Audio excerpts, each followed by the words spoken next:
Pessoal, boa noite a todos. Eu sou Davi Souza Lima, faço parte aqui da diretoria da PM aqui de São José e da diretoria também estadual. A ideia hoje, né, a gente conversou, essa ideia partiu inclusive da diretoria da PM de São Paulo, onde foi feito um debate lá também em São Paulo com os candidatos, lá especificamente foi feito com os médicos indicados para a área de saúde de cada candidato no primeiro turno, para se discutir a questão de saúde. E aí a diretoria de São Paulo sugeriu que todas as APMs no estado de São Paulo fizessem também algo nesse sentido, né, para discutir a APM como uma instituição, uma associação médica, tem o dever, né, de discutir as áreas relacionadas à saúde e a gente ouvir essas propostas dos candidatos que estão aí presentes. A gente fez o convite também para o candidato Anderson, ele não pôde vir, relatou que estava com a agenda muito cheia, e aí a gente já agradece de antemão o Cury ter aceitado o convite, né, enfim, vir aqui para a gente discutir as questões da área de saúde. Como eu disse, o debate vai ser único e exclusivamente visando questões da área de saúde, a gente não vai entrar em outras questões especificamente no dia de hoje. Tá? Queria também apresentar a mesa, né, antes de apresentar o Cury propriamente dito, a gente está com o Dr. Otton aqui, o Otton faz parte também da APM de São José dos Campos, faz parte da diretoria também da APM de São Paulo, né, já tem há muitos anos está na APM.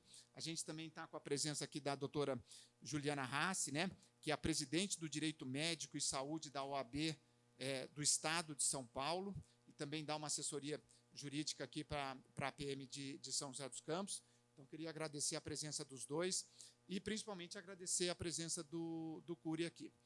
A ideia desse debate, pessoal, é a gente fazer uma coisa até mais interativa realmente, né? A nossa plateia é basicamente formada por médicos, e a ideia era essa mesmo, que a gente discutisse a saúde nesse âmbito. A gente fez um convite para todos os associados da APM, né, via e-mail, via WhatsApp, e as pessoas vieram aqui. Então, a ideia para a gente ter um cronograma geral é a gente ficar entre 1h15 e 1h30 debatendo aqui essas questões. Num primeiro momento, o Cury vai ter aí de 10 a 15 minutos para fazer um panorama geral do que ele pensa da área de saúde para a cidade de São José dos Campos, e aí depois disso a gente vai abrir para as perguntas. Eu tenho uma série de perguntas que me enviaram, mas eu já conversei com a equipe aí toda, eu acho que é mais interessante. Vocês mesmos, que são médicos, façam as perguntas que vocês acham interessantes, ele vai responder, e eu vou complementando com outras perguntas que estão aqui comigo também. Tá? Então, antes do Cury começar, eu queria que o Otton falasse algumas palavras, depois a gente passa a palavra para a doutora Juliana também, e aí podemos começar o debate. Mais uma vez, muito obrigado, viu, Cury, por ter aceitado o convite, viu? Primeiramente, agradecer ao Cury pela presença, né, sempre lembrando que o outro candidato também foi convidado e, através da assessoria, declinou do convite devido à agenda estar muito comprometida para esses dias. Né? Eu queria pedir 2 minutos para o Davi, porque eu queria, a gente que é nascido em São José dos Campos, que só saiu da cidade para poder estudar fora, ficamos 10 anos fora para poder estudar, né? Como todos nós que nascidos na cidade. Né? Então, eu queria fazer um breve relato, né? Porque o que vem ocorrendo ao longo do tempo com os médicos do Serviço Municipal de Saúde, principalmente da nossa cidade. Né? Em 78 foi inaugurado o Hospital Municipal, que depois veio se chamar Hospital Municipal Dr. José de Carvalho Florense. No início era o pronto-socorro da Vila, Dr. Carlino Rossi. Né? E aí, no início da década de 80, começaram a ser inauguradas as UAS, UBS. Muitas vezes inaugurava uma UBS de manhã, pegava todo o mobiliário que estava naquela UBS, levava para outra para inaugurar à tarde. Era isso. A política era isso. Né? Mas, com o advento do pronto-socorro municipal, hospital municipal, tudo isso, começaram os concursos públicos começaram a ser abertos, né, para os médicos atuarem na nossa rede pública. E você sabe, Cury, no início, das décadas de 80, vinham ônibus da cidade do Rio de Janeiro, de outros locais, com médicos para prestarem o concurso para médico da nossa cidade, né? E porque havia naquela época um reconhecimento ao serviço médico. O médico ele era remunerado de maneira digna. Com o salário que ele tinha na prefeitura, ele conseguia se manter, conseguia alugar a sua moradia, ter uma vida digna, uma vida. Depois, isso pode perguntar para qualquer colega com mais de 40 anos que chegou nessa época aqui em São José. E eram concursos disputados, né? Você tinha 2 vagas, tinha 50, 60 candidatos. Não era como hoje, você tem 2 vagas, tem um candidato ou nenhum, né? Ou seja, né, a porta de entrada, né, para que o médico viesse a exercer a sua profissão de médico, aqui em São José dos Campos, era o serviço público. Não era uma clínica que trazia, era o serviço público, que o chamariz para o médico vir para São José. Depois, na ocasião, não sei, do mandato do Dr. Pedro Ives, que era dentista, né, nós temos na prefeitura, você deve saber muito melhor do que eu, plano de cargos e salários, né? E naquela época, por uma lei, era um dentista o nosso prefeito, né? Foi estabelecido nesse plano de cargo e salário uma isonomia do salário do dentista e do médico, em que pese a formação de um médico a sua carga teórica e prática para a formação do médico, pelo menos 50% a mais do que a formação de outros profissionais da área de saúde. Isso é o que a gente tem. Então, com isso, chegou-se a um momento, o salário inicial para o trabalho do médico deixou de ser convidativo, né? O plano de cargos e salários também foi alterado. E isso afastou muitos colegas de virem para trabalhar em São José. Né? E eu, sem querer me alongar, né, eu lembro que eu fui presidente do Conselho Municipal de Saúde, e sempre estou atuando no Conselho Municipal de Saúde como conselheiro, atualmente pela Associação Paulista de Medicina Estadual. Eu sempre contestei, né? Por que o salário do médico tem que ser igual? Porque a lei é essa, não se pode mudar a lei. Se mudar a lei, tem que todos os funcionários públicos têm que ter o reajuste. Tá? Então, é isso. Finalizando, o último concurso público, o edital o último concurso público para contratação de médicos para 20 horas semanais em especialidades, né? Foi agora no início de 2024, para 20 horas semanais, R$ 3.937,39. Com alguns penduricalhos, digamos assim, né, que praticamente impossíveis de ser obtidos. Então, ele ficava lá 4 mil bruto, né? Então, é isso. E isso também trouxe a terceirização. Nós absolutamente não somos contra a terceirização, mas o modo que ela veio acontecendo depois ficou irreal, está sendo prejudicial para a nossa cidade. A gente não é contra a terceirização, desde que ela seja no serviço terciário, serviço sim. Não do jeito que está sendo feito hoje, na atenção básica. Né? Qualquer postinho de saúde agora está sendo terceirizado. Falei demais. Outra coisa, só para... O organograma hoje da Secretaria Municipal de Saúde. Secretário de Saúde, secretário adjunto, o diretor de atenção básica, o diretor de atenção secundária, o diretor de regulação e controle. Não tem um médico no organograma da Secretaria de Saúde. Não temos um médico. São advogados, administradores. A secretária que é dentista não é médica. Né? Então, isso nos entristece muito, porque todos acabam indo para a saúde suplementar e isso não é legal para a população em geral.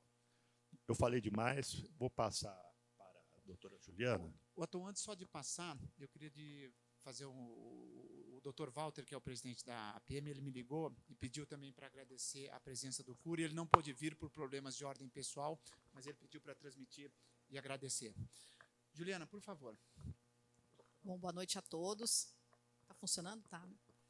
Cumprimentar a todos da mesa, inicialmente, doutor Davi, Cury, doutor Otton, parabenizá-lo, né, pela bela campanha, cumprimentar a todos da Associação Paulista de Medicina São José dos Campos.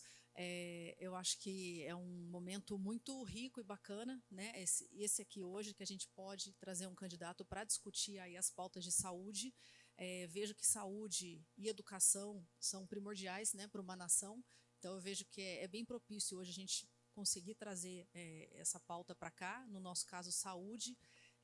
Pelo que eu tenho visto, né, enquanto lá na Comissão de Direito Médico e da Saúde, a gente vê que saúde é um problema crônico no país, né?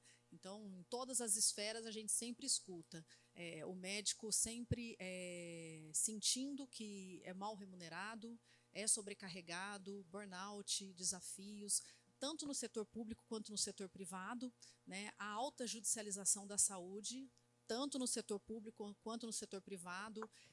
O SUS, ele eu defendo muito o SUS, eu sou uma defensora do SUS, a gente viu que ele dá conta de muito, principalmente agora na pandemia, a gente viu como ele deu conta, mas de fato a gente precisa aprimorar muita coisa, ter políticas aí públicas, né, criadas, estruturadas, então vejo que tem muita coisa a ser melhorada.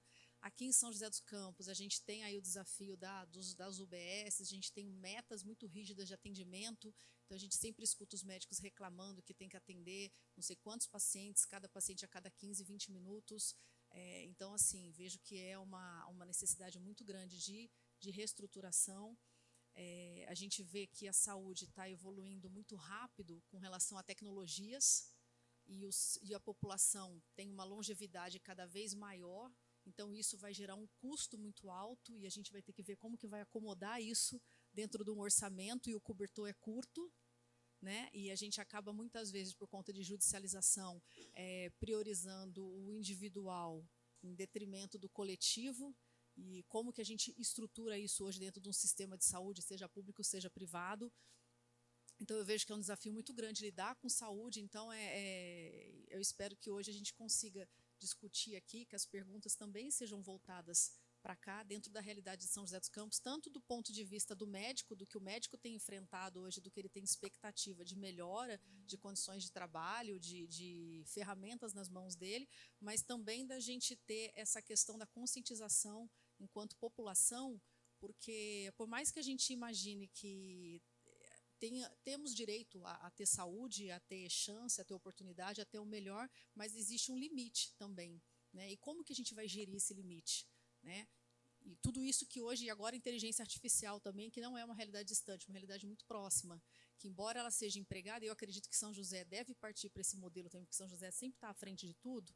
Isso requer um investimento muito alto, mas a gente também ganha tempo depois, porque principalmente em oncologia, a gente tem aí diagnósticos ultra precoces, mas isso também traz custo, né, traz uma série de desdobramentos. Então, vejo que é um momento para a gente poder ouvir um pouco disso tudo. Então, realmente, fiquei feliz de fazer parte da mesa, de compor a mesa com os senhores. Estou à disposição aqui no que eu puder contribuir e desejo aí uma boa troca de ideias, né, a todos nós. Obrigado, doutora Juliana. Pessoal, vamos dar início, então. Então, como eu disse, eu vou fazer o papel de moderador aqui, às vezes é um papel um pouco chato, né?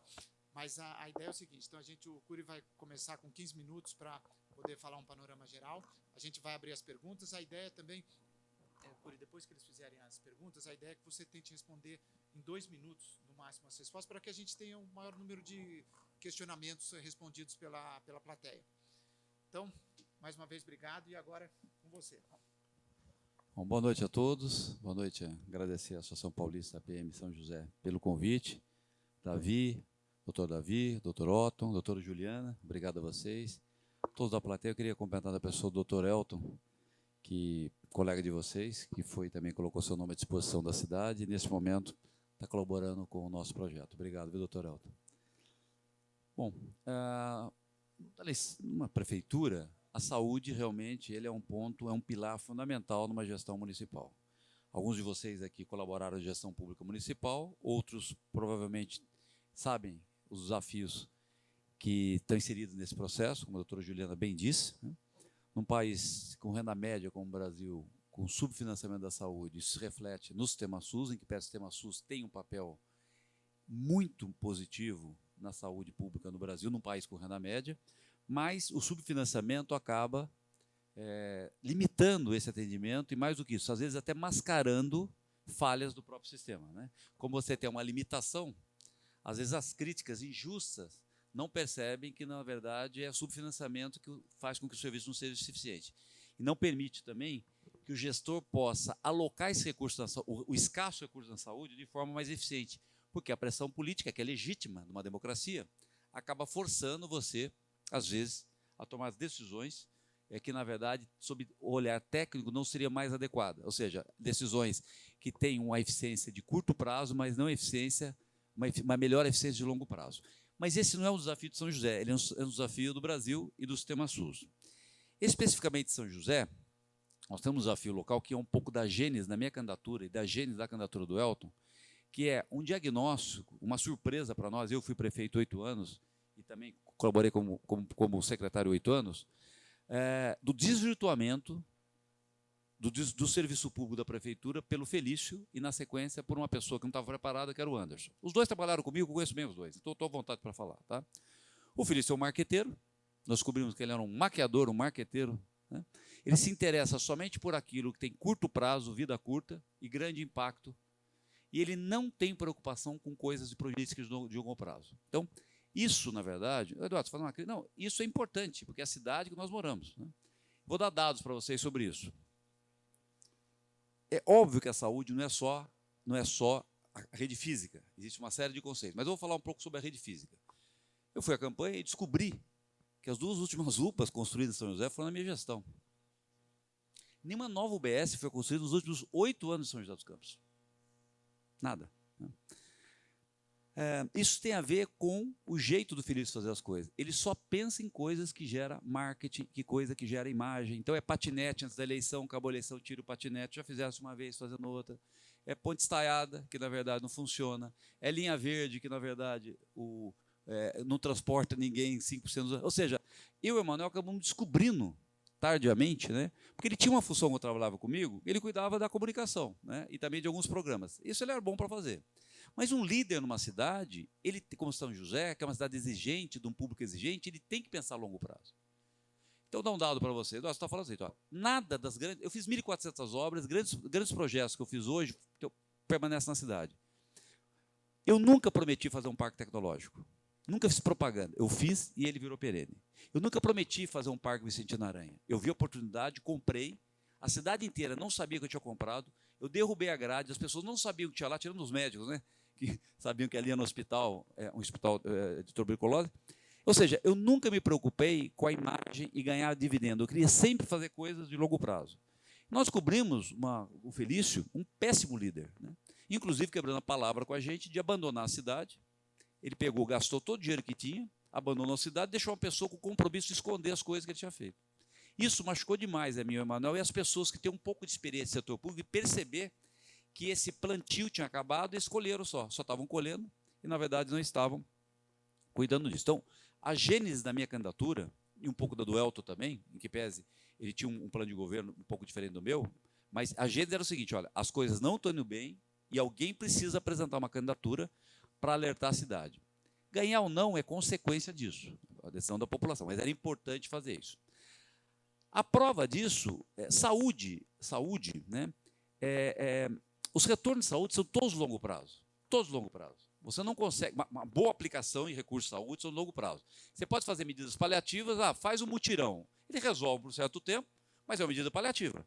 Né? O mutirão é o seguinte, o mutirão é o sinal explícito da ineficiência.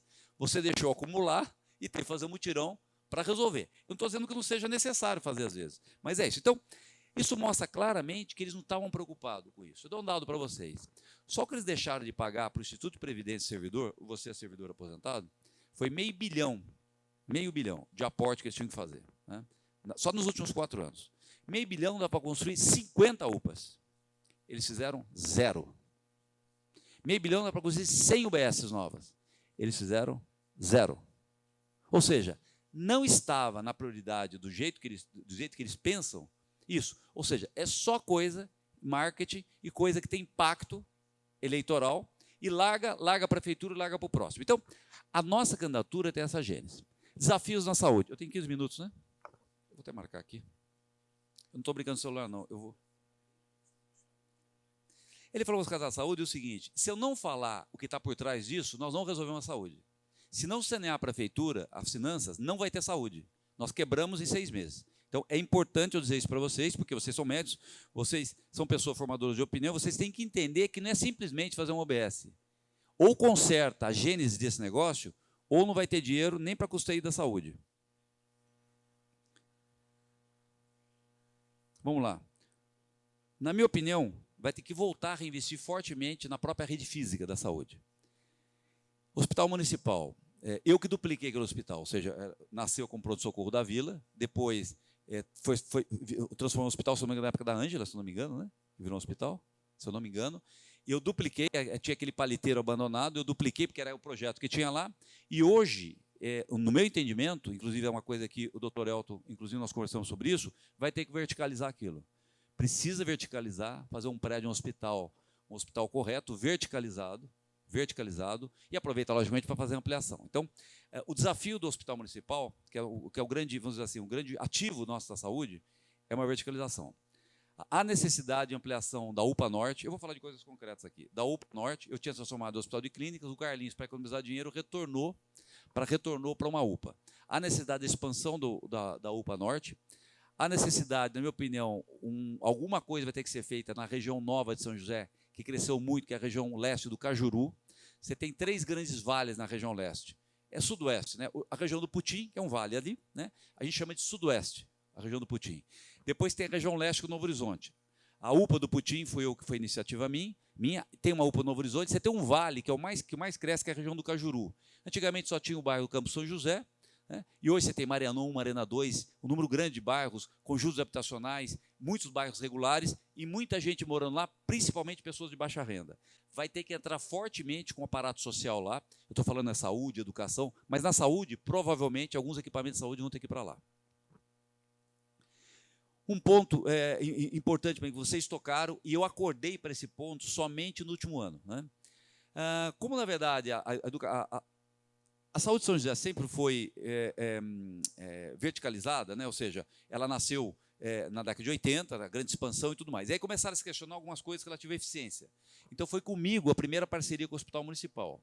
Não dava para manter mais um grande hospital de porte, um grande hospital como aquele, na administração direta, né? Você tinha uma grande deficiência, você não segurava médico, você não segurava enfermeiro, e havia necessidade, e foi feita essa parceria naquela época.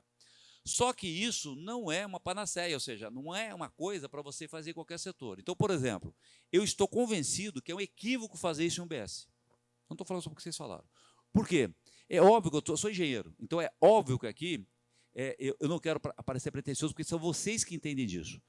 Mas a relação de um paciente num hospital, numa emergência, aliás, o doutor Elton foi da primeira equipe do nosso sistema de resgate, que depois virou SAMU, ele trabalhava dentro da ambulância, então ele foi primeiramente um emergencista. É diferente a gênese da relação do médico com o paciente emergencista do que numa UBS, um tratamento de longo prazo. Essa relação é uma relação de confiança. E não dá para você ter um contrato no qual você troca o médico toda semana. É natural que no plantão, numa emergência, você fala, olha, me manda o médico, um neuro, rapidamente, que eu tenho que salvar uma pessoa que foi acidentada na Dutra. Então é natural que tenha uma certa rotatividade. Isso não é verdade no UBS. Não pode ter, porque a relação de confiança ela é parte do componente do tratamento, né? Se você tiver uma grande rotatividade, você tem perda de deficiência. Então, na minha época, eu não fiz nenhuma atestação de UBS, mas eu sei que isso avançou. Isso é uma coisa que me preocupou. Eu acabei estudando um pouco sobre isso, para até me preparar para ser candidato. Eu estou convencido que provavelmente isso é um grande erro. Não só nas UBS, todo aquele local da saúde onde há necessidade de uma grande relação de médio e longo prazo com o paciente, há necessidade de estabilidade dos profissionais. Estabilidade dos profissionais. Então, acho que é um equívoco. Como eu sei como o Felício pensa, ele está se lixando para isso. A questão dele é assim, tudo que ele faz é o seguinte, quero me livrar do problema. Tudo que ele fez na vida é me livrar do problema. Ele é um empresário no qual resolve o problema. Ele não entende que o serviço público é de longo prazo. As soluções são de longos investimentos a longo prazo. Então, eu estou convencido, eu já estou respondendo, na verdade, acho que você fez esse comentário, ou a doutora Juliana fez, sobre a questão, você falou, sobre a questão das UBS. Né? E mais um ponto, antes de terminar minha introdução e abrir, logicamente, para vocês, a palavra a vocês, nós vamos ter que aproximar da tecnologia, ou seja, a medicina, vocês sabem disso melhor do que eu, ela está fazendo um movimento radical no mundo. A inteligência artificial, a internet das coisas, vai mudar como nós somos, a expectativa de vida deve explodir. Em 2035, provavelmente, a capacidade de processamento vai passar a capacidade do cérebro. Em tese, quando isso acontece, a vida passa a ser uma exponencial, em tese, passa a ser uma exponencial, porque em tese você é tudo replacement, você pode trocar qualquer coisa, e aí tudo que a gente tem hoje de modelo público pode ir para a lata de lixo, ou seja, modelo educacional. Por que você vai parar de estudar aos 18 anos se, na verdade, você vai viver 250 anos? Em tese. Ou seja, como é que você vai se aposentar aos 60 se você vai viver 250? Ou seja, todo o modelo que nós estamos vendo hoje vai ter que ser revisto.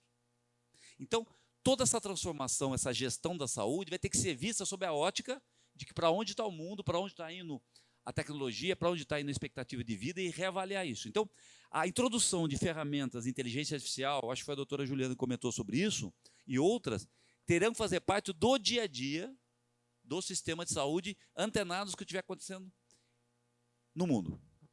E, por último, um programa que, na verdade, e aí, Davi, doutor Davi, eu peço licença para você, que é exatamente a sua área, é um assunto que me tocou bastante nos últimos anos, eu comecei a estudar esse assunto, embora seja engenheiro, e mais nos últimos meses, para me preparar para a candidatura municipal, eu achava que a gente tem que dar um salto na questão da saúde mental. Né? Hoje, nós temos centros de excelência em São José, alguns locais, mas isso tinha que ver mais fortemente no sistema público de saúde. Mas não é só no sistema público de saúde, nós temos que voltar toda a máquina pública para olhar para esse problema. Então, desde detectar nossas crianças, desde o nascimento, se tem algum sinal de TDAH, déficit de atenção, ou, na verdade, autismo, e rapidamente poder dar um apoio para que essas crianças, ao chegar na creche, ela já possa ter um melhor aproveitamento. Na idade da adolescência, a ansiedade, depressão que começa a aparecer, né, que são agora eu vou falar das doenças tratáveis, né? Há necessidade de um forte aparato, logo no primeiro momento, para ajudar essa população, para melhorar o desempenho escolar dos nossos jovens, melhorar a qualidade de vida dos adultos, para que ele possa ter um menor absenteísmo, para que ele possa ter um melhor aproveitamento no trabalho.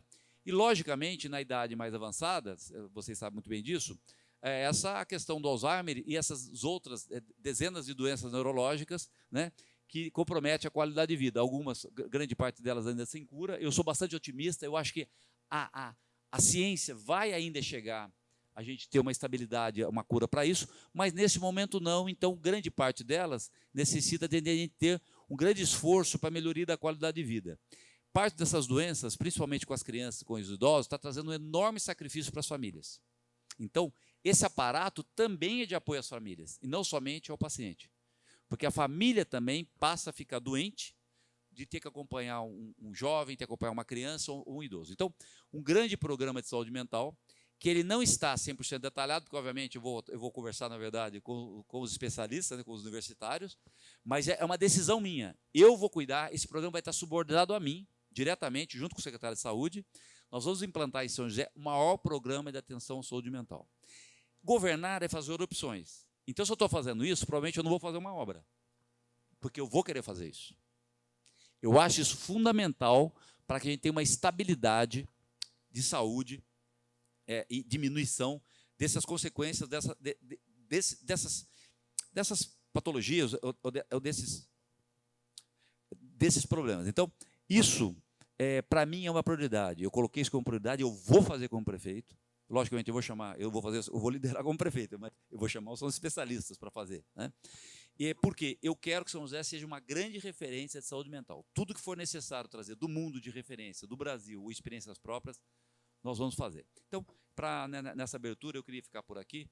Na verdade, para ser candidato, eu fiz uma imersão, né? Quando as pessoas diziam que eu fosse candidato, eu falei, olha, tudo bem, eu vou lá, pago as contas do Felício, do Anderson, eu conserto isso. Mas eu não vou agora, na minha idade, voltar só para consertar a besteira que eles fizeram. Eu quero fazer coisa nova também.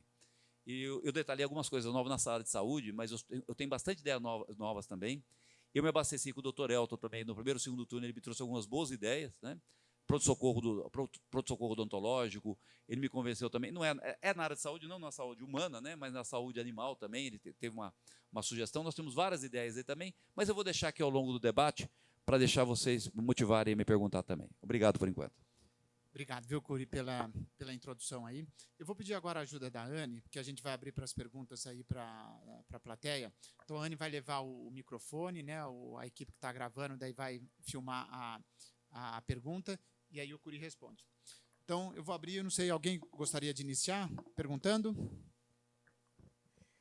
Boa noite, Curi. Sou a doutora Tatiana, sou diretora de comunicação aqui, sou médica geriatra, sou médica do trabalho, atuo no setor privado e sou usuária da rede de saúde pública, tá? Principalmente hoje numa situação ímpar familiar.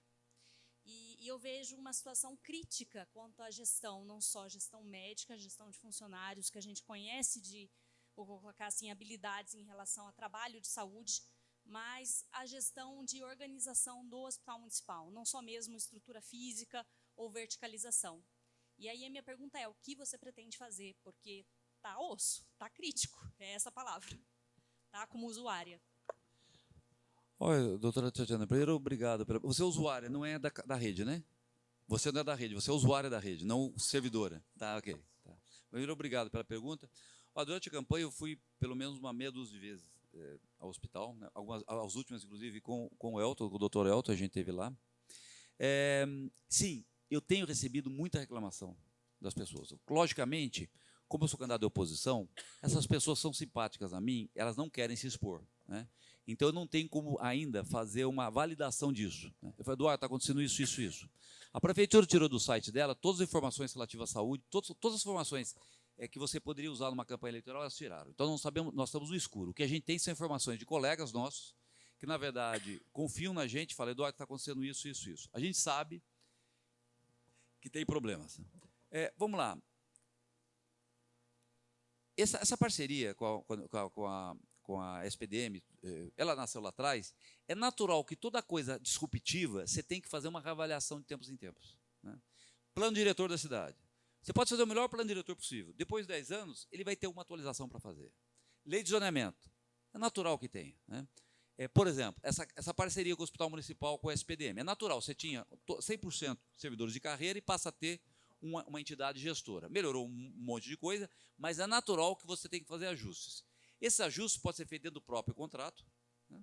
Mas o que acaba acontecendo, como eu sei que a prefeitura está com problema financeiro, né, eles não vão aceitar nenhum ajuste, porque qualquer ajuste você tem alguma despesa. E o gestor falou assim, tudo bem, mas você tem que pagar por isso. Então, é natural que todas as soluções um pouco mais duradouras estejam sendo empurradas com a barriga. Eu tenho informações, sim, tem muita coisa lá não funcionando, né? Tem coisa não funcionando. Eles têm planos para sanar isso, né? Mas existe um problema, né? O seu Felício, ele morre de medo de contar os erros dele. Então, ele não deixou. Eu fui lá e disse olha, conserta a estaiada. Dá para consertar parte do problema. Não, o Felício não pode, porque o Felício não pode deixar mexer, senão vai dizer que ele errou. É tudo assim. No hospital, a mesma coisa. Existem coisas que eles falam, nós já estamos tomando as providências, né? Mas a gente não pode tornar público. A prova foi o hospital de retaguarda, né? Que foi uma marquetada danada, né? Na época da Covid, bacana, né? Tudo mais. Mas foi tão mal pensado, seu Felício com as coisas dele de gambiarra, tão mal pensado que ficou fechado, porque não tinha utilidade, depois da Covid. Ora, se você vai vai fazer uma coisa daquela, você tem que pensar, o olho de peixe ou do gato.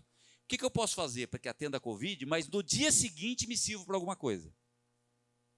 Agora está lá, vai fazer uma reforma, tudo mais. Por quê? Não se pensa a longo prazo.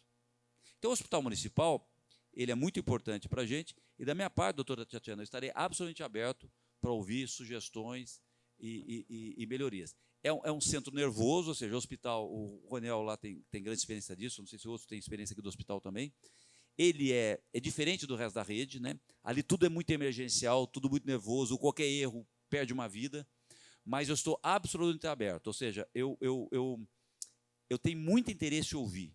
Inclusive, nos meus primeiros 2 meses, eu quero ouvir muito a rede de educação, a rede de saúde, para entender o que está acontecendo, porque eu sei como o Felício é. Como ele persegue as pessoas, ele coage e tudo mais, deve ter muita gente calada com medo de falar. Todo lugar eu ouvi. Teve um candidato que foi concorrente meu do Elton, ele me falou, Eduardo, meu partido não pode te apoiar, mas eu vou votar em você, sabe por quê? Eu falei, não pode, porque o partido da legenda dele não pode apoiar o meu partido, porque o meu partido é mais à direita. Ele falou, não vai, mas eu vou votar em você, sabe por quê?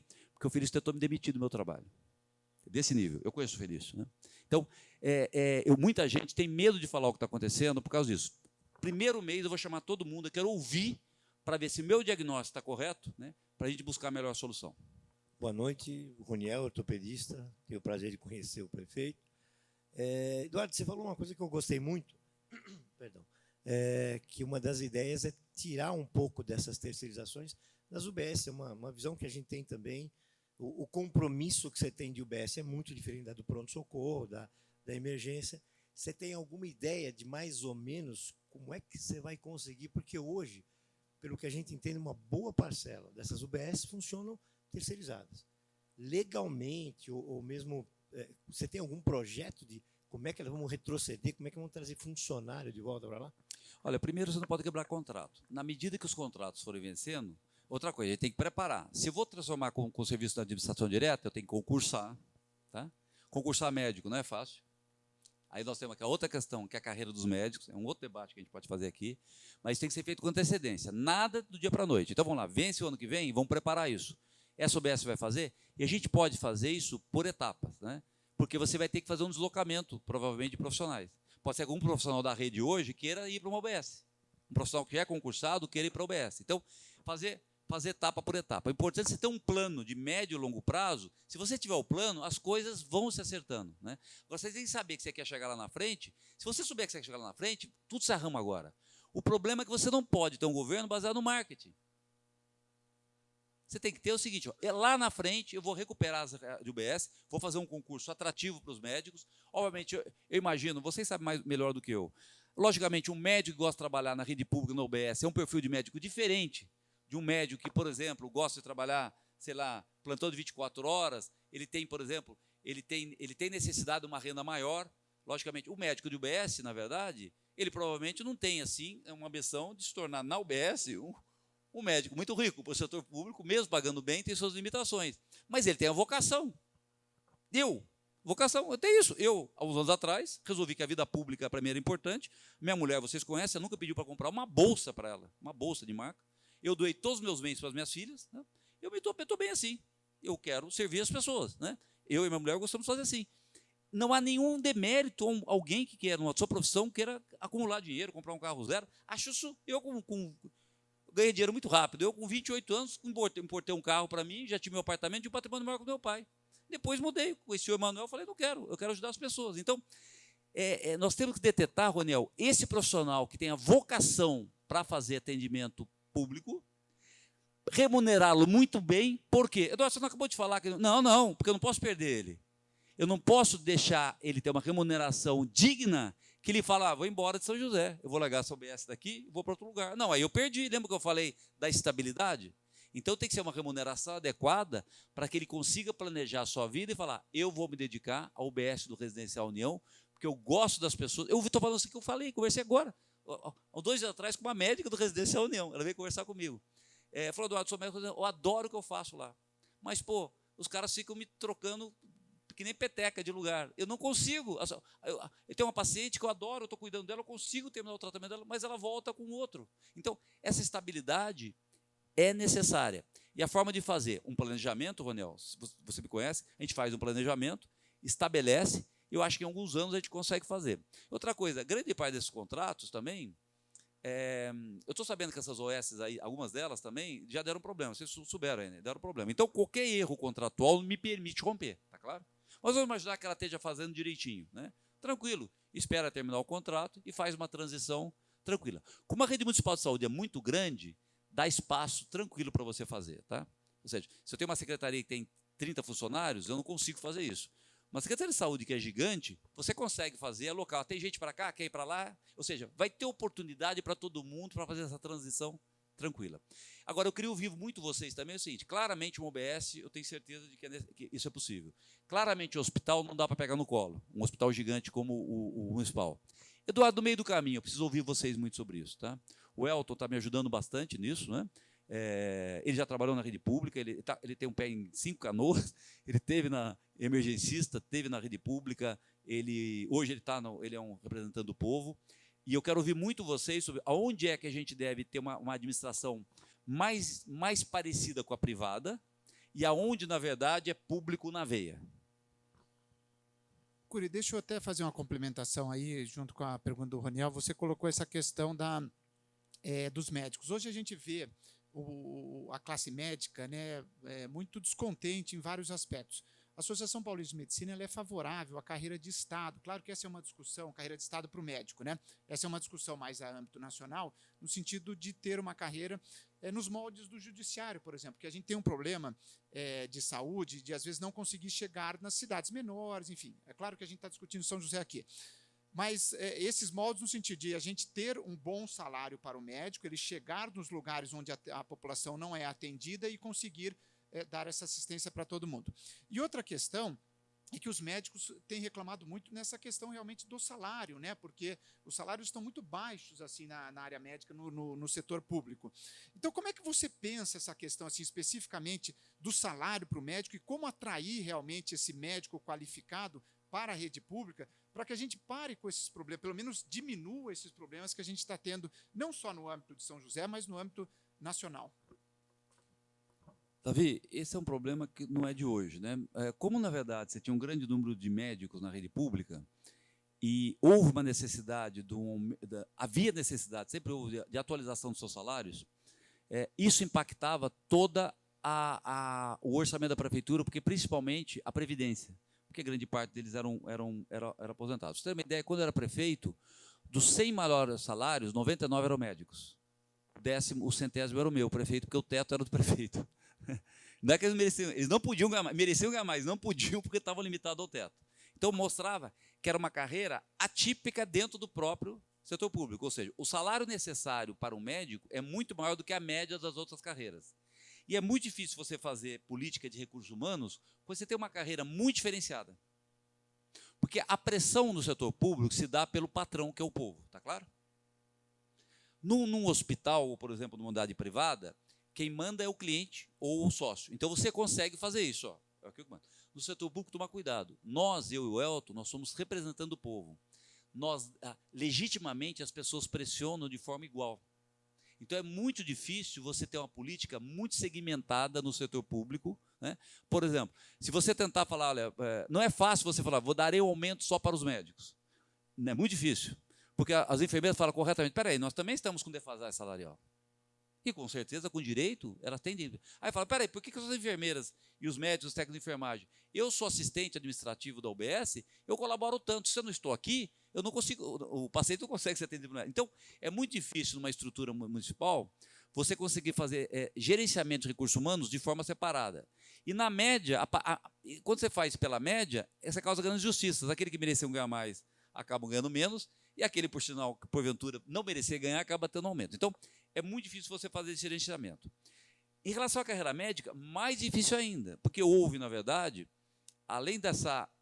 houve, na verdade, uma grande variação salarial das carreiras médicas ao longo desses anos.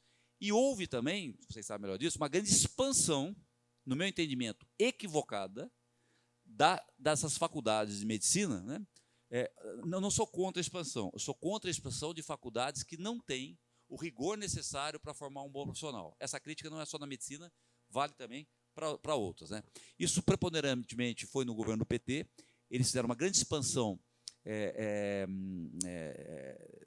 de algumas carreiras, algumas delas sem, na verdade, não é no caso médico, algumas carreiras sem mercado consumidor dessas carreiras, né? E aí você tem, por exemplo, a doutora Juliana, na época eu acompanhava isso, 87% dos formados em Direito não conseguiam ter OAB, eu não sei como é que está isso hoje, né? Então isso é um estelionato com uma família que paga o seu filho para fazer uma faculdade e ele não poder nunca exercer. Então alguma coisa está de errado nisso. Essa expansão das faculdades de medicina causou uma distorção clara, né? Eu não sou contra o aumento de formação de médicos. Aliás, minhas duas filhas estão fazendo medicina. Eu não sou contra isso, né? Só que isso tem que ser reavaliado a ótica da eficiência, a ótica da boa formação, a ótica do que o Brasil precisa. Então, nós temos que fazer essa revisão. Isso não é aqui. Só para complementar, eu já até passei do meu tempo, quando estava em Brasília, lá como deputado, dois debates estavam acontecendo. Criar a carreira de Estado de médico e a carreira de Estado de professor. A ideia era carreiras federais, tá? Ou seja, todos os médicos do Sistema SUS, era uma tese, tá? Todos os médicos do Sistema SUS seriam concursados nacionalmente, em tese, com valores de salário bastante parecidos, e professores também. O debate está acontecendo, mas eu acho que o debate vai acontecer dentro da revisão do Sistema SUS, que é um debate que também está começando a ser feito agora. Boa noite, sou Érica Montalvão, sou vice-presidente da Casa, da APM. Obrigada pela tua presença, tá bom? A gente está muito agradecido de poder compartilhar suas ideias conosco. Eu sou ginecologista, né? Sou médica ginecologista, então vou puxar um pouquinho a sardinha para o meu lado. Nós somos 52% mais ou menos do eleitorado, mulheres. O que você tem planejado para as mulheres aqui? O Hospital da Mulher está subutilizado, atendimento às mulheres na rede básica não está suprindo essa demora toda. Você tem alguma coisa diferente para falar para a gente? Olha, eu colhi bastante informação nos últimos tempos, com o Elton um pouco também, e eu vou omitir as pessoas que me ajudaram, porque eles estão dentro da rede pública, eles estão meio constrangidos, né? Uma das ideias é realmente fazer o Hospital da Mulher, construir um Hospital da Mulher de verdade, né? Fazendo isso, você elimina 50% da demanda hoje da rede pública, concorda? 50% são as mulheres. Então, uma das ideias é essa mesmo, ou seja, fazer um Hospital da Mulher de verdade para desafogar o próprio hospital municipal, né? Não, eu não entrei em detalhes, viu, Érica? Com toda sinceridade, o meu programa de governo não chegou a esse detalhamento, né? Porque, volto a dizer, a minha candidatura nasceu muito tardiamente, em função de uma surpresa que eu e o Emanuel estávamos tendo já há algum tempo do que estava acontecendo na prefeitura. A gente estava vendo, alertava, nós não imaginávamos ser necessária a nossa candidatura, né? Então, o que acabou acontecendo? Nós tínhamos um diagnóstico pouco preciso sobre a grande maioria das áreas, tá certo? E aí é onde eu peço a ajuda de vocês. Eu estarei absolutamente aberto para aprimorar ou introduzir novas ferramentas para fazer a melhor gestão possível, tá? Eu estou absolutamente aberto. Aliás, um dos motivos que eu vim aqui também é para aprender um pouco. Eu ia comentar com você, Curi, a respeito que a Associação Médica Brasileira, a qual nós somos Associação Paulista de Medicina Regional, Associação Paulista de Medicina Estadual e Associação Médica Brasileira. E, alguns anos atrás, acho que a maioria da gente não era favorável a que se houvesse um exame de ordem, né? Exato, como existe na OAB. Mas isso está se tornando uma realidade hoje, e é uma briga que está sendo no Congresso atualmente, né, para que isso venha a ser formalizado, que a gente tenha, eu acredito que não vai demorar muito, que a gente vai ter um exame de ordem, mas tem muita coisa para... Como não se consegue controlar a quantidade de faculdade, pelo menos o exame de proficiência. Então, é uma pauta que a AMB está lutando, mas tem que ser assim, em esfera federal, tem que envolver Conselho Federal de Medicina, eles pedem o apoio da OAB, existe o apoio da OAB também, até para ajudar, porque já tem a experiência por conta do exame de ordem, e até um desejo deles, até mais futuro também, é de ter a validação a cada 10 anos do título de especialista, porque o título de especialista está mudando tudo na medicina, né, o tempo todo, então... Só um comentário, então, sobre essa questão, vocês entendem melhor do que eu. Eu acho que vai ser necessário algum tipo de filtro, né? Estão fazendo através de um exame da ordem, né?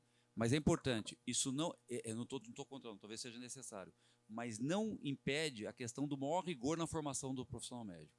Porque nós vamos voltar naquela situação do advogado, que é iludir as pessoas a achar que ela está se formando advogado e ela vai ser só um bacharel. E nunca vai poder exercer a profissão, né? Então, é importante ter a coragem da gente ver, ter o maior rigor na aprovação de... Para vocês terem uma ideia, uma coisa escandalosa. Eu estou lá em Brasília e acabei sabendo disso.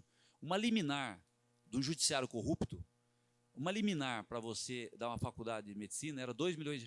Alguns estados tinham, alguns juízes carimbados, dava liminar para criar a faculdade de medicina. 2 milhões porque ele sabia que 2 milhões era pouco perto de uma criação de uma faculdade de medicina. Estava desse nível. Parece começar a apertar um pouco agora, tá? Mas teve um momento aí que passou uma boiada nessa questão, e nós vamos ter que agora ser bastante rigorosos. Eu estou falando não como prefeito, não cabe a mim, eu estou comentando vocês como colega, como cidadão brasileiro.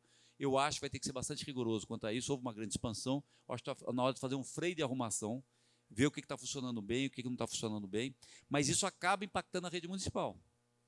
Acaba impactando a rede municipal. Vocês, médicos mais experientes, sabem disso melhor do que eu. Boa noite a todos. Tom Dato, ortopedista.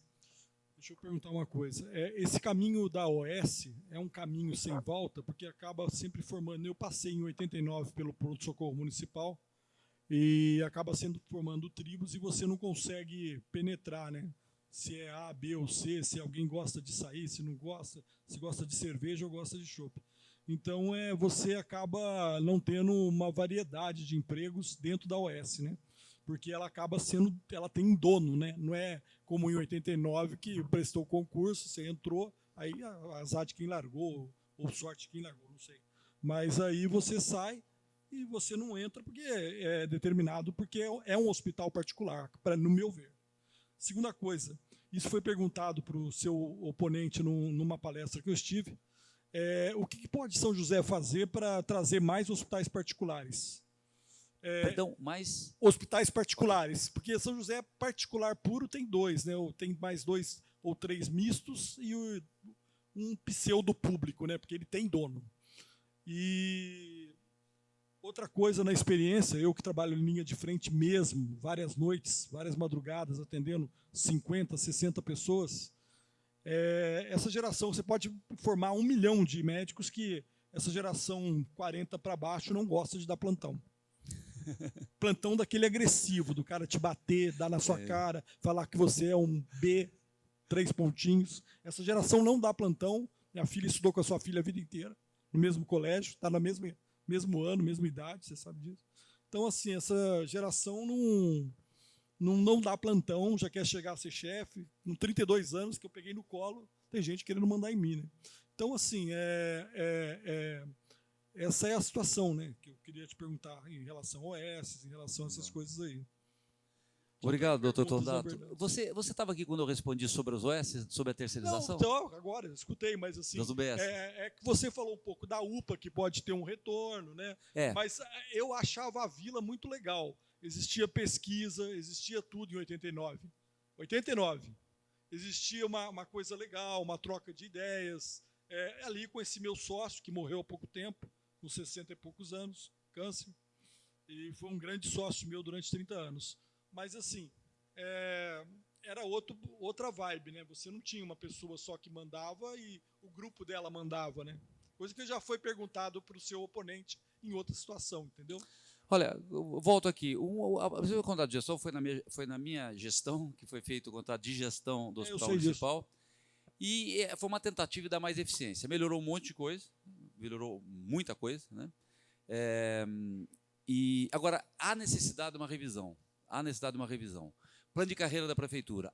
Eu fiz um plano de carreira que introduziu a ferramenta do mérito. Não tinha isso antes. Tá?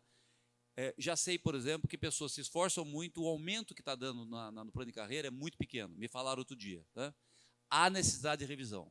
Você, quando faz grandes transformações, você não acerta tudo. Então, por exemplo, colocar as ferramentas mais variáveis no contrato do Hospital Municipal de pesquisa, ou mais permeabilidade de que pessoas que pensem diferente possam participar, e não, por exemplo, vai que a gente erra num gestor. Aquele gestor, por exemplo, não gosta do Dr. Elton, então o Dr. Elton nunca mais vai ter chance de trabalhar. Isso não pode acontecer. Nós temos que ter ferramentas de gestão que permita que uma pessoa equivocada não contamine o trabalho de longo prazo da saúde. Então, eu estou absolutamente aberto a isso. Eu acho que nós já temos um benchmark bastante legal sobre terceirizações de hospital. Nós fizemos a primeira, né? Foi um dos primeiros. Nós temos benchmark para a gente avaliar o que está bom e o que pode ser melhorado. Por exemplo, nós introduzimos foi na minha gestão, inclusive, a residência médica, né? Eu não lembro, eu não lembro se eu formei a turma, eu lembro que fui numa cerimônia. Como eu fui secretário 8 anos e prefeito 8 anos, para mim foi uma coisa só. Eu sempre me dediquei, acordei cedo para a prefeitura. Eu nunca liguei se era prefeito ou secretário. Algumas coisas eu não sei se era com o Emanuel ou era comigo. Eu lembro que eu formei uma turma, eu não sei se começou a residência comigo ou formou comigo, né? Começou comigo, né? Começou comigo. Então, Eu lembro. vamos lá. Na concepção original do hospital não tinha. É óbvio que o hospital gigante com mulher, não tem sentido a gente abrir mão, por exemplo, de pesquisa. Não tem sentido a gente abrir mão de outras coisas que, em tese, se botar, por exemplo, num plebiscito, a pessoa fala, não, eu quero mais médico para atender no pronto-socorro. Né? Mas nos interessa isso. Por quê? Do mesmo jeito que eu tive a ideia de criar um parque tecnológico em São José, eu também quero que minha cidade seja uma referência em medicina. Nós temos 2 faculdades aqui já. Temos um corpo médico fantástico. Um corpo médico fantástico. Logicamente, meus 2 tios foram médicos, os 2 formaram no Rio de Janeiro, né? O Jorge Cury e o Maurício Cury, né? Foram colegas do seu pai. Porque naquela época, as faculdades de medicina, quase todas, acho que estavam no Rio de Janeiro, Teresópolis, Petrópolis, Vassouras, a cidade do Rio de Janeiro, então eles estudaram na cidade do Rio de Janeiro. Então, não invariavelmente, é interessante, né? Os médicos da primeira geração são quase todos cariocas, né? Inclusive os donos do hospital ainda são todos cariocas. Eu adoro conversar com eles sobre a gênese, como aconteceu. Já mudou bastante, tem faculdade de medicina em vários lugares hoje, mas São José continua bastante atrativo para talentos. Por que a gente não pode ser também, não só referência em construção de aviões, como também em medicina? Pô, vamos incentivar mais um parque tecnológico, a inteligência artificial em medicina, vamos, dentro do hospital municipal, fazer dele um laboratório, também ter um braço de pesquisa. Da minha parte, tudo que for de longo prazo,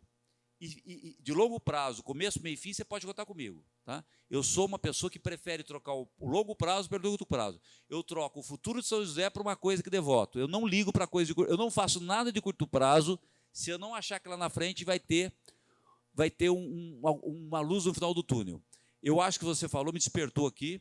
Eu estou totalmente aberto a isso. Tá? A gente rever o hospital municipal. Estou falando hospital só porque ele é o maior, é o nosso filho maior na saúde. Mas vale para qualquer lugar, viu? Não, só uma réplica.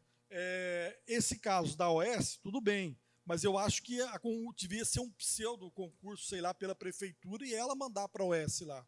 Seja lá quem é negro, quem é branco, quem, tipo eu, nasci no satélite, nasci e criei no satélite, assim, entendeu? É mais ou menos assim que eu penso. Interessante, a Urbana... Porque senão só vai chamar sempre quem gosta de quem gosta, né? O gosta, aí vai lá em Caxambu buscar quem gosta. É isso. E aí... Como é que fica, né? Aliás, a Urbana tem um modelo interessante que é o seguinte: a entrada, a regra é forte, é concurso. A saída não, ou seja, não tem estabilidade. Porque a Urbana, por exemplo, ela presta um serviço nervoso, no qual a medição de eficiência, ela não é atividade fim. A Urbana não é atividade fim, ou seja, você capinar a rua não é atividade fim, tá claro? Então a medição desse trabalho não tem nada a ver com a medição do médico da rede pública, não tem nada a ver com a medição do professor da rede pública. A medição é o seguinte: quantos metros de grama você corta por dia, tá claro? Então, lá, a eficiência tem que ser essa. Mas a entrada é para o concurso. Então, não tem peixe. Está claro? Teria alguma coisa, a gente caminhar alguma coisa nesse modelo. Eu trabalhei 10 anos na prefeitura e na Inufame e 26 no INAMPS. Então, eu acostumei, acho que eu tenho bastante experiência de serviço público, tenho de consultório, tenho de hospital. Eu vejo umas coisas assim erradas que ninguém comenta sobre isso. Então, por exemplo, por que uma criança de recém-nascida tem que passar no dentista até 1 ano se ela não tem dente nenhum? E a criança grandinha que precisa de um dentista não consegue vaga de jeito nenhum. Porque os dentistas nos postos, eles ficam doidinhos quando eles veem um bebê. Então, eles querem segurar de qualquer jeito. Por quê? Eu, como pediatra que trabalhei, ela pega uma lista de 24 bebês que ela fala de uma vez só com todas as mães e está cumprido o horário dela, tá? Isso aí é uma coisa que é vergonhoso, e é vergonhoso uma criança maior que precisa dos dentes não ter assistência. Então, assim, todo mundo faz vista grossa, né? Outra coisa, mas tem coisas fantásticas. Eu tinha, por exemplo, uma assistente social que ela não chegava às 7 da manhã porque não adiantava. Estavam fazendo um assistente social. Sim, ela não chegava. Para mim, ela era a melhor assistente social que teve no INAMPS. Ela não chegava às 7 da manhã, exato, que a gente abre o posto. Porque as mães estão pegando ficha e ela não ia fazer nada. Mas na hora que eu precisava dela para ir a uma favela, alguma coisa, porque eu precisava de uma criança que o problema não resolvia, ela descia até a favela, onde fosse, ela ia atrás. Ela conseguia exame em São Paulo, ela ligava da casa dela, conseguia, no tempo que a gente não tinha ultrassonografia, ela conseguia na Santa Casa, nas clínicas, alguma coisa, providenciar a ambulância e ia. Então, a gente trabalhava muito mais com prazer antigamente, que a gente, de alguma forma, a gente se virava e tinha recurso, criava recursos. Hoje, então assim, o dentista mesmo é esse problema, né? Que acho que até hoje é vista grossa. Agora, o outro que não é vista grossa, mas é uma coisa que ninguém também fez nada. Muitos aposentados encostados, que se tivesse um bom serviço de fisioterapia, porque dor nas costas acho que todo mundo tem, e um bom serviço de fisioterapia, colocaria essas pessoas no trabalho. Certo? Porque é uma falta de alongamento, entende? Umas coisas que eles não chegam a ter uma lesão de coluna. Então, seria qualificar melhor, até credenciar mesmo as clínicas particulares para poder dar uma assistência adequada a essas pessoas. Que você diminuiria as filas, diminuiria as aposentadorias e aquela briga, né, de peritos, né? Então, seria uma solução resolvida. O APAI, por exemplo, que fazia um serviço excelente, eu nem sei se existe mais. O APAI, né, que era ali no Parque Industrial. O APAI. Margarida, só uma parte. Está muito boa a sua colocação, mas se você puder fazer a pergunta para a gente dar oportunidade para outras pessoas. É isso que eu estou sugerindo, porque eu não sei, eu não posso fazer uma pergunta de um problema que parece que não apareceu. Entendeu? Eu acho que ninguém viu isso. Se vê, faz vista grossa. Você falou APAI, é isso? APAI, o APAI. Associação ela tinha um serviço excelente de fisioterapia para crianças neurológicas e que as mães satisfeitas e davam muito melhor. Por exemplo, eu encaminhava muito estimulação precoce de um recém-nascido, que nascia com alguma isquemia, alguma coisa, e essas crianças ficavam crianças normais, ou pelo menos com muito menos sequelas, né? Então, são coisas que já existem e que estão meio esquecidas, sabe? A casa do idoso, por exemplo, está cheia de casa do idoso, louvável, tudo bem. Mas tem idoso que ele se matricula na CM, no SESI, na casa do idoso, então ele fica o dia inteiro. E tem outros que trabalham, empregadas domésticas, tudo, que quando sai de serviço poderia ter um horário lá, não tem, porque está tudo ocupado. Então, isso aí também poderia ser. Vamos fazer um cadastro, ver quem está onde. Você tem um dia por semana, você pode ter 7 dias por semana para fazer, mas não 3 vezes no dia para uma determinada pessoa. Eu acho que é justo isso. E tem um monte de coisa, coisa que tem alguém para observar e resolver. Legal. Não, você, com a sua experiência, eu acho que inclusive você ajudou no pai da minha filha, né? Da Giovana, eu acho. Eu acho das 3 também, né? Você com a sua experiência de público-privado é uma experiência riquíssima, né? Eu acho que eu vou considerar mesmo uma pergunta e mais suas observações, são muito mais ricas com observações. Do final aqui, caso do idoso. O caso do idoso foi um sucesso tão grande, você tem algumas pessoas são absolutamente viciadas na casa do idoso. Eu encontro com elas, fica o dia inteiro. Acaba uma atividade, fica lá mesmo, batendo um papo, convívio social, esperando. E a hora que surge a famosa senha, né? Ela até primeiro, que chega às 6 da manhã para pegar a senha de novo. Então é muito bonitinho. Mas eu não tinha pensado, você tinha me falado. Talvez tornar um pouco mais democrático e permitir que outros que trabalham, outros idosos que trabalham, às vezes você tem no serviço do lar, uma pessoa idosa, né, que faz. Interessante. Eu vou considerar isso como uma sugestão bastante positiva. A APAI, só algumas considerações. A APAI estava com enorme dificuldade há um tempo atrás, né? Para você ter uma ideia, como deputado, eu tentei 2 vezes mandar dinheiro, eu não consegui, porque eles não tinham capacidade de receber o dinheiro, tá? Com bastante dificuldade. Aí a prefeitura, teve uma época, eles faziam um exame, que eu não lembro qual exatamente era o exame, eles tinham uma máquina de fazer um exame, e a prefeitura optou em não contratar mais deles e tal. Esse exame é que... O lucro desse exame é que eles, na verdade, ajudavam a manter a parte. Então, a Vera estava com enorme dificuldade um tempo atrás, mas...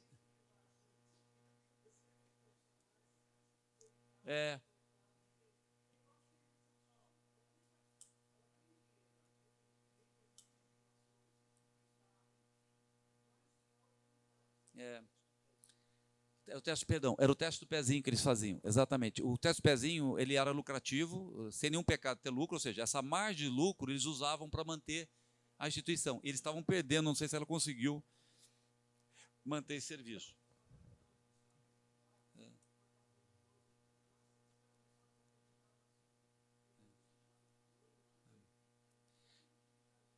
Olha, eu anotei suas sugestões aqui, eu agradeço. Sobre a questão odontológica, eu não sabia disso, para mim foi ótimo. O Elton, na verdade, foi quem me convenceu a criar o pronto-socorro odontológico, né? Eu sei, eu fui vítima, eu quebrei um dente outro dia, eu tinha um neodonto, eu descobri que tinha pronto-socorro na Santa Casa, eu nem sabia, achei fantástico, cheguei, fui atendido na hora, falei, caramba, a hora que o Elton falou para mim, eu falei, dá para fazer no setor público, aceitei rápido. Algumas ideias dele são caras, eu falei, Elton, não dá para fazer isso aí não. Algumas eu falei, essa dá para fazer, mas foi ele que me alertou para isso. Obrigado pela sugestão, viu, Margarida? Doutor.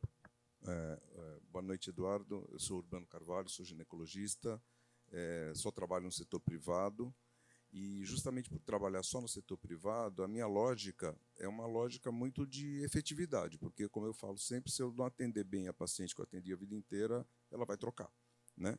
E está certo, ela tem que fazer isso mesmo, eu tenho que me dedicar o tempo todo. Em cima dessa questão de atrair os melhores talentos para a rede pública, com essas limitações aí de orçamento e de valores, a gente pode questionar num país como o nosso a questão de renda, mas um valor de salário que foi colocado para médicos, você não vai atrair os melhores, tá? E se você não atrai os melhores, você vai ter dificuldade de realização mesmo, né? Uma ideia que eu penso, e aí eu não sei o quanto que é possível, se você trabalhar em equipe e a equipe inteira estiver imbuída do mesmo resultado, você vai ter resultados melhores. Então, se você tem, por exemplo, numa OBS, você tem o médico, você tem a enfermeira, você tem assistente social, você tem o administrativo. E se eles forem avaliados, tipo ombudsman pela população, e uma vez bem avaliados com uma nota que vocês determinem, sei lá, um 7 da vida, e eles tivessem bonificação em cima do salário base, isso não atrairia um interesse da equipe trabalhar como equipe. Por exemplo, o médico que está atrasando, atendendo mal, vai comprometer o resultado do administrativo que trabalhou ali. Se o administrativo não faz direito o trabalho dele, a enfermeira não vai receber a bonificação dela. Então, um cobra o outro e, ao mesmo tempo, um trabalha pelo outro. E aí, uma vez eu já falei isso há muitos anos, quando eu também participei da PM aqui, e o discurso era de uma candidata na época de que ferir isonomia, que não podia, porque ia criar uma diferenciação. Não estou falando para baixar o salário de ninguém, mas eu estou falando o seguinte, os bons têm que ganhar mais. E se o bom ganha mais, e se a equipe trabalha, e resultado passado não pode ser garantia de futuro. Foi bem aquela equipe, deu certo? Ótimo. Não foi bem, foi mal avaliado pela população, perdeu. Dessa forma, eu acho que você pode, de alguma forma, driblar esse engessamento de orçamento. Não sei, é uma sugestão, né? Porque a minha pergunta era outra. Alguns colegas que trabalham na rede pública vêm falando muito da substituição de ginecologistas, eu sou ginecologista, e pediatras, tá? Por médicos de família, com um conceito assim de o médico de família atender de cabo a rabo. A minha formação, eu acho que isso é um erro, porque a gente vai perder a qualidade tanto no atendimento da saúde da mulher, que inclui muita coisa, incluindo gestação, que vai impactar em tudo, quanto na pediatria, que é uma coisa muito específica. E eu não acredito que um colega com uma formação tão generalista vai conseguir dar a mesma qualidade de atendimento. A minha pergunta inicial era até essa, mas em cima do que você colocou de orçamento, eu penso até que ponto seria possível essa questão de uma bonificação, de alguma coisa, de um prêmio por mérito, e que não fosse individualizado, e sim como equipe, porque eu acredito muito em trabalho de equipe, que é assim que eu trabalho a vida inteira. Obrigado. Doutor Urbano, achei fantástica a ideia. É possível, não só na saúde, tudo aquilo onde o trabalho de uma equipe é o que na verdade, que determina o sucesso daquele atendimento, é possível você fazer premiação. Premiação parece uma coisa pontual, né? Dar um prêmio, né? Não é isso que a gente está falando. É um aumento do salário, alguma coisa permanente de premiação para aquela equipe para ela buscar eficiência, ou seja, a cobrança passa a ser interna. A própria equipe se cobra porque a ineficiência de um acaba punindo o outro. Eu acho isso fantástico. É importante ver, só fazer uma observação sobre a questão da a medição, a calibragem não pode ser somente a satisfação do usuário, tá? Porque existe também um outro cara que é o patrão, que é o cidadão. Ele também quer velocidade do atendimento. Eu não estou falando que o atendimento de saúde tem que ser rápido só. Não, não. é uma combinação de eficiência, rapidez e ser resoluto. Então, uma cesta de variáveis que você possa medir. Eu estou lembrando bem o seguinte, eu lembro que na minha reeleição, tinha um médico que tinha sido secretário do PT, né? E ele era bem maldoso, né? E ele pegou, né, ele trabalhava numa unidade, e ele pegava, fazia o seguinte, ele ficava com cada paciente 1h30 na sala. E, logicamente, ele como médico falou, não é necessário. E ele falava o seguinte para as pessoas, eu quero que dê uma fila grande porque eu quero que o prefeito se exploda. Tá certo? Então, tomar cuidado com isso também. Eu tenho um caso bem absurdo, né? Mas estou dizendo o seguinte, só satisfação tem que ver, porque tem que ter uma medição, né, do que se foi resolvido o caso, se a pessoa está bem tratada e tudo mais. Mediante essa avaliação, fazer isso de forma coletiva, eu acho uma ideia fantástica. Sobre o segundo ponto, aí eu queria deixar um aberto para esse debate, obviamente, esse debate não vai se finalizar hoje. Uma das novidades também que foi na saúde no SUS foi a questão do médico da família, que foi uma inspiração um pouco de Cuba, lá, aquela coisa toda, né? E isso é uma realidade, né? Eu acho que já está na hora de a gente fazer uma avaliação. O que nisso ajudou, deve ter pontos positivos, né? E o que na verdade, tem coisas a ser corrigidas. Então, já está na hora, né? Então, qualquer política pública disruptiva, se é para fazer, né, há um debate e tal, uma vez implantado, o que eu falo? Não vai, deixa andar um pouco, vamos deixar andar um pouco, a gente faz uma avaliação. Na minha opinião, isso vale também para a política de cotas, né? Eu estou entrando num tema que nem é de vocês aqui. Política de cotas é uma realidade, foi implantada. Calma, vamos agora fazer uma avaliação, né? Vamos ver se a gente está formando bem, vamos ver se realmente a política de cotas está premiando, privilegiando aquele que mais precisava, né? Não adianta ficar brigando, é uma realidade a política de cotas, né? Então, já que tem um benchmark, eu acho que tem, sei lá, 10, 15 anos, né? Está na hora de fazer uma avaliação e fazer um aprimoramento. Eu acho que vale a mesma coisa sobre, você me alertou um ponto que realmente eu não tinha tentado. Será que o médico de família, ele serve para tudo? Será que, na verdade, a gente não virou uma panaceia, né? Será que não virou, na verdade, uma forma de você deixar de ter um atendimento mais especializado? Eu acho que é interessante a gente fazer essa avaliação. Agora, por coincidência na campanha, eu recebi um pouco de reclamação sobre isso, viu? Eu vi várias pessoas simples falam assim, qualquer coisa a gente vai lá, e eles falam assim, não, tem que esperar o médico da família na sua casa, entendeu? Pô, Eduardo, mas não é isso, eu estou com esse problema, o médico vai lá, eu vou reproduzir o que eu vi, não necessariamente é uma verdade, tá?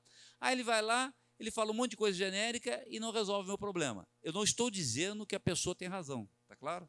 Mas estou dizendo, se o validador final, que é o nosso patrão, que é o meu patrão, ele que me põe na prefeitura, na verdade está descontente, alguma coisa tem que ser vista, tá certo? Mesmo que ele não tenha razão, o cidadão, alguma coisa está errada nisso. Se ele não está satisfeito com o atendimento desse médico de família, alguma coisa a gente tem que reavaliar.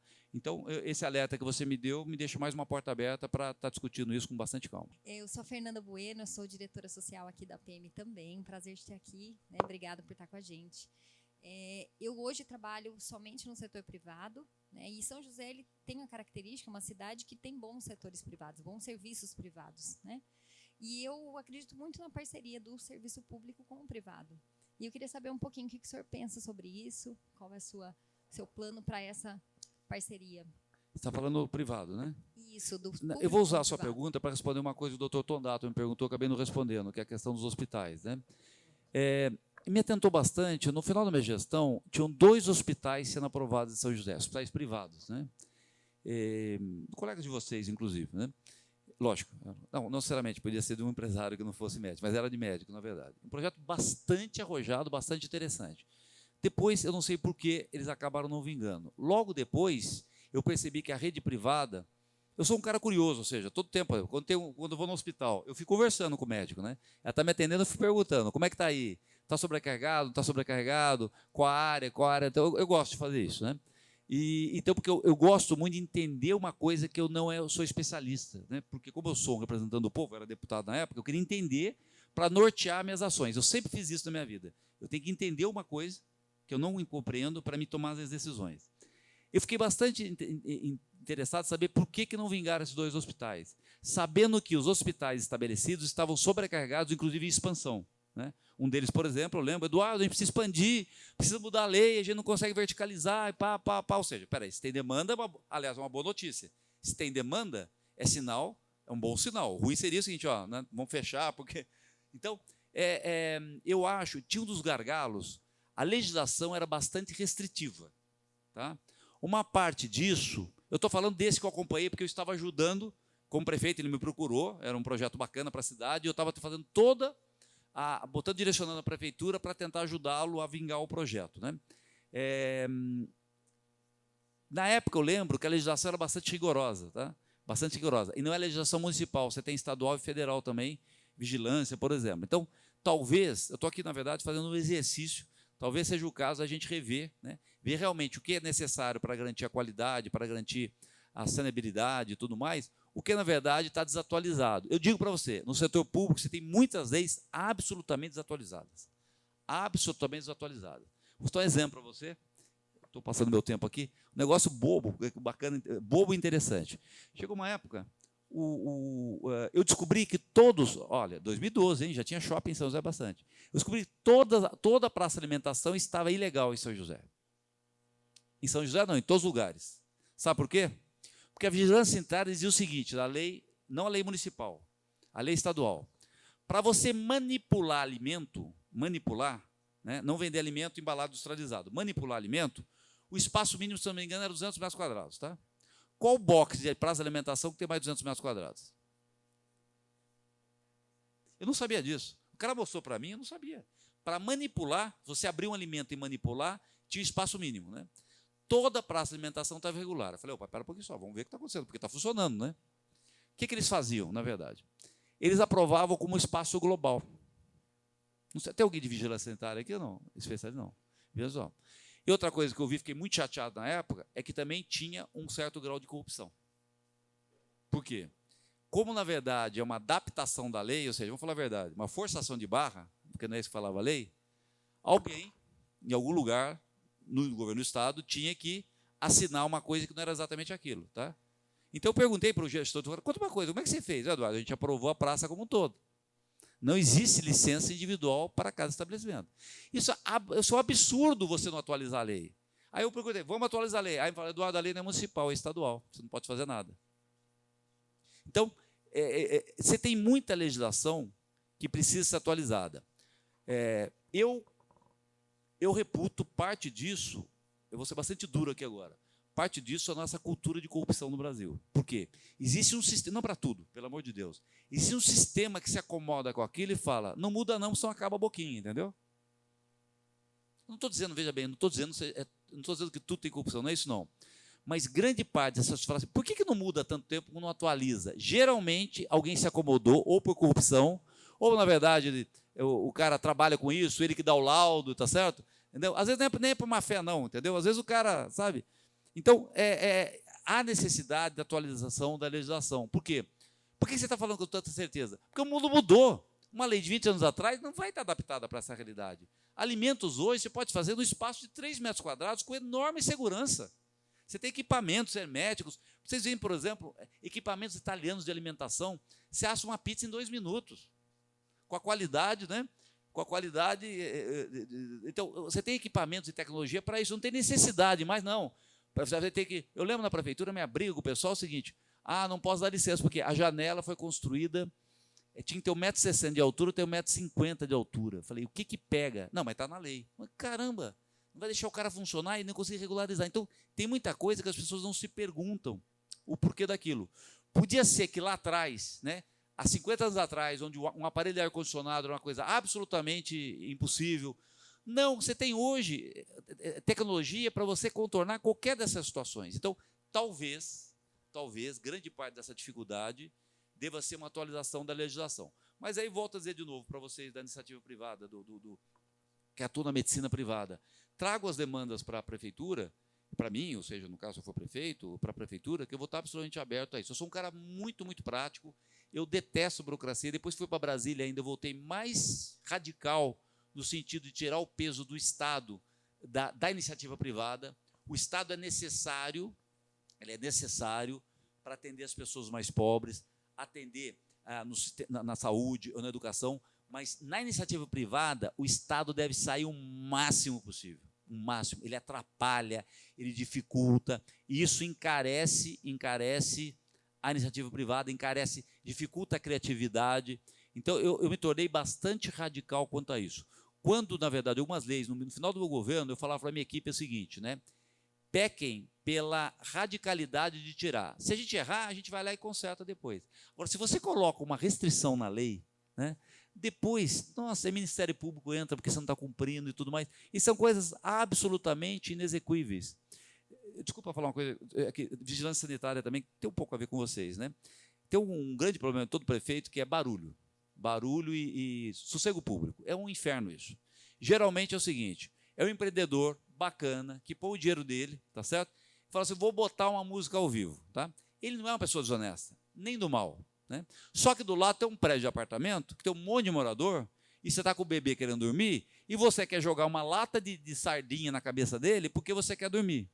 E ele, todo mundo joga o problema para a prefeitura, olha, o fiscal não vai, o fiscal vai, aí ele chega e fala assim, eu estou trabalhando, eu sou honesto, e por que vocês querem fechar meu negócio? Ele não entende que o fiscal é obrigado a ir, né? E eu falo para todo mundo assim, que me procurou depois, falei, cara, não basta você estar 100% certo. Enquanto você gerar problema para o seu vizinho, ele vai chamar a prefeitura, vai chamar a fiscalização e você vai ser atormentado. Então, procure uma solução que contente o seu vizinho. Contente o seu vizinho. E aí, o que acabava acontecendo, vou falar para você da legislação, né? Eu lembro um caso na Vila Ema, que tinha um problema, não era dentro do estabelecimento. O pessoal pegava o copo e ia na calçada. Você imagina um monte de adolescente tomando cerveja na calçada, e um monte de prédio residencial em frente, né? Essa conta não vai dar certo. Porque todo mundo ali é amigo do policial, é amigo de um delegado, tá certo? Quem que é? Todo mundo é amigo de alguém, então. E aí é o seguinte, a polícia e tudo mais. Aí ia lá. E o cara falava assim, mas aqui dentro eu sou hiper rigoroso e tudo mais, e tudo mais. Eu falei, cara, você vai ter que arrumar uma solução para isso, porque senão toda noite vai ser isso. Sabe o que acabou acontecendo? De tanto mandar a fiscalização, descobriram que a chaminé dele estava com meio metro para lá. Ponto, foi o suficiente para poder autuar e tudo mais. Então, você está entendendo? Ó, o pessoal do prédio é gente honesta, trabalhadora. Ele é honesto, trabalhador. Se você incomoda, o problema é seu também, entendeu? Não? Mesmo que você... Porque alguma coisa, a legislação no Brasil, alguma coisa não vai estar certo. Né? Na tua obra da tua casa, da minha casa, alguma coisa que você procurar lá não vai estar certo na minha casa. Uma porta que eu... Então, se eu pegar uma pessoa de má fé, ou que queira buscar um erro, ela vai buscar. Você imagina na área de saúde. Você tem normas e normas, sabe, hiper rigorosas. Então, eu, da minha parte, o que for necessário para desburocratizar e facilitar investimentos em saúde em São José, volto a dizer, meu sonho é que São José seja uma referência em todas as áreas de saúde. Todas as áreas de saúde. Conte comigo para isso.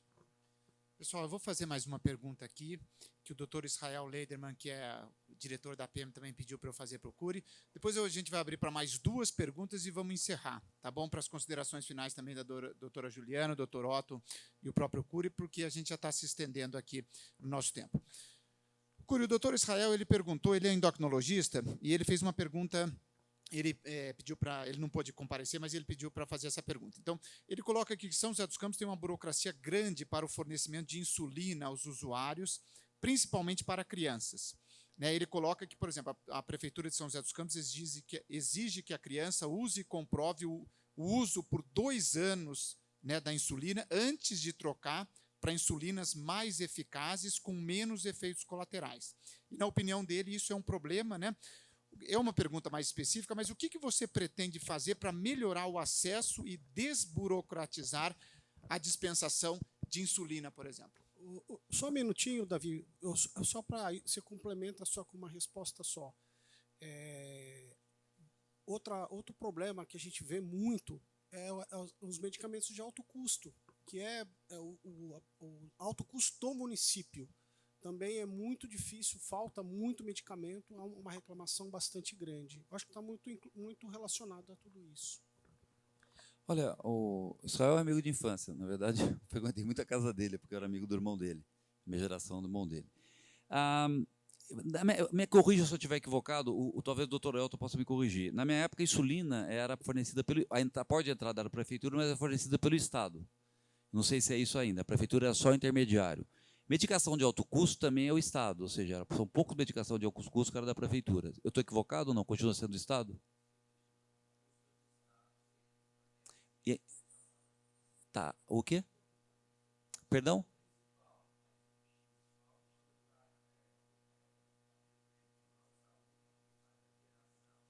Você, então estou certo. Você pega na prefeitura, mas, na verdade, é o Estado que fornece. Eu sei porque, até como deputado, eu andei ajudando, como essa questão das insulinas, você tem insulinas adaptáveis ou não, ou seja, às vezes a criança se adapta mais. Eu ajudei muito, em alguns casos, foi o seguinte, sem furar fila, nada. Precisava uma insulina especial, e a gente não tinha no estoque na regional de saúde do Estado aqui. A prefeitura que fornece, mas a regional de saúde do Estado. Aí eu pegava, como deputado, eu ficava ligando, né? Eu descobri que Ribeirão Preto tinha, e eu pedia para trocar. Então, veja bem, eu não furei a fila, eu não prejudiquei ninguém, tá? Tinha 4 unidades lá, aqui tinha 0, tá? Aqui estava comprando, ia demorar 3 meses para chegar. Então, eu vinha de lá, quando comprava aqui, devolvia. Eu fiz isso algumas vezes, foi quando eu me entendi um pouco sobre essa questão de insulina, da questão de que, às vezes, a criança rejeita um tipo ou outro. Então, eu preciso dar uma olhada para responder ao Israel, deve estar na mão do Estado ainda, a prefeitura é só a porta de entrada e a porta de entrega, né, Elton? Mas eu acho que também vale para a medicação de alto custo, a mesma coisa. Você tem uma medicação de alto custo que ela está na tabela, ou seja, ela é corriqueira, e tem a medicação de alto custo que é excepcional. Essa que é complicada, porque aí há necessidade de um processo específico para a compra dela. Algumas vezes até com um processo judicial, ou seja, mediante uma liminar ou coisas desse tipo. Né? Desculpa. Então, a doutora Juliana pode até nos ajudar nisso. Né?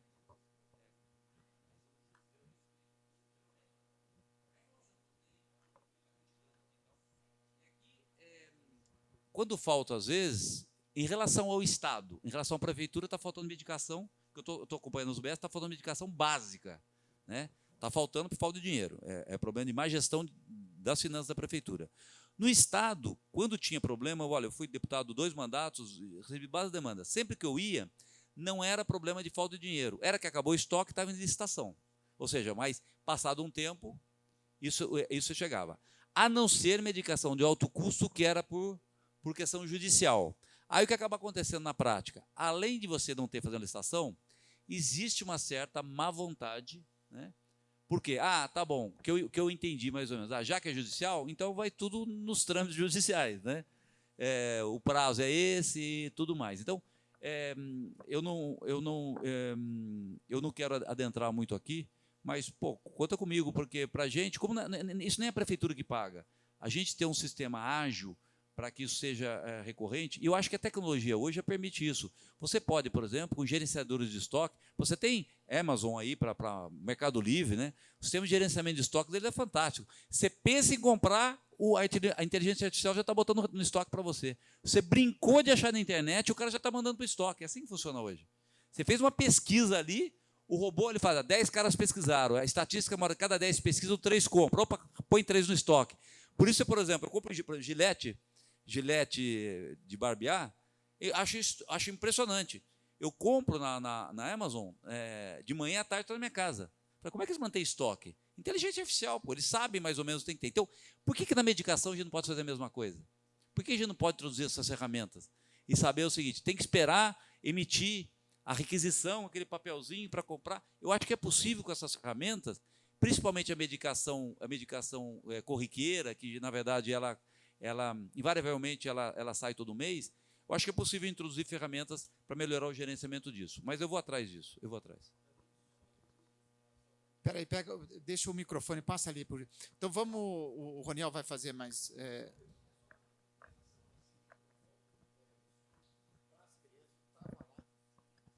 No meu último ano, uma parte da minha horária era administrativa e eu que fazia, inclusive, uma parte boa da liberação de insulina. O protocolo que se segue para a liberação, no período de 2 anos e pouco que eu estava fazendo esse trem, mudou umas 4 vezes. Então, assim, você tinha uma parte era liberado, outra não, aí quando você achava que estava tudo certo, mudava o protocolo. Então, deu muita confusão por causa disso. Não sei como é que está isso hoje, que eu estou há um ano e pouco que eu não estou para lá. Mas tinha muita confusão por causa disso. Você tinha 2 ou 3 comissões que definiam qual seria o protocolo para a liberação da insulina, em particular na criança. Obrigado, Roniel, pela consideração. Pessoal, vamos fazer então a última pergunta, tá? Porque a gente já está avançando muito no horário aí, e aí a gente vai fazer as considerações finais para encerrar. Quem gostaria de fazer a última, por gentileza? João Manuel, não quer fazer nenhuma pergunta? Não? Tá. Então, deixa eu tenho uma série de perguntas aqui, então vou fazer. Vou perguntar uma pergunta também de uma maneira mais ampla, né? Tem uma pergunta aqui, Curi, não sei exatamente quem fez, mas foi mandado para o nosso site lá. Como a prefeitura pode atuar e se preparar para novas pandemias? Como é que você vê essa questão da pandemia que pode eventualmente acontecer a qualquer momento e a gente tem que estar preparado?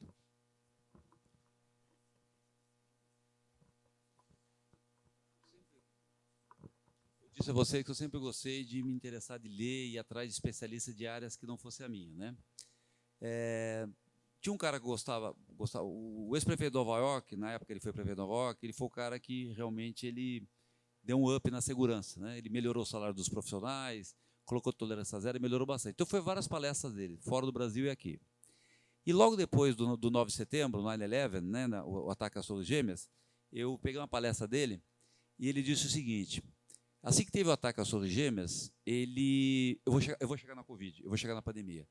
Ele pegou o seguinte, ele estava tomando um café, quando ele tomava um café sempre na rua, e o segurança dele falou assim, olha, um avião atingiu uma torre. Ele falou, opa, um acidente. Quando houve o segundo, ele falou, não é um acidente. O que ele fez? Ele falou, mudou toda a prefeitura para debaixo dos prédios, perto dos prédios, os prédios não tinham caído ainda. E chamou todo o pessoal de emergência, o pessoal de emergência. Perguntou assim, como é que nós estamos de planos para... Eu quero saber um plano de emergência para avião em ataque terrorista atingindo uma torre. E o pessoal respondeu, nós não temos nenhum plano para avião em ataque terrorista numa torre. Mas eu tinha 120 planos para outras ocasionalidades. E ele falou, então, peraí, nós vamos fazer uma emenda. Então, ele pegou um plano para um avião caindo, outro para um grande número de pessoas, incêndio e tudo mais. E ele montou na hora.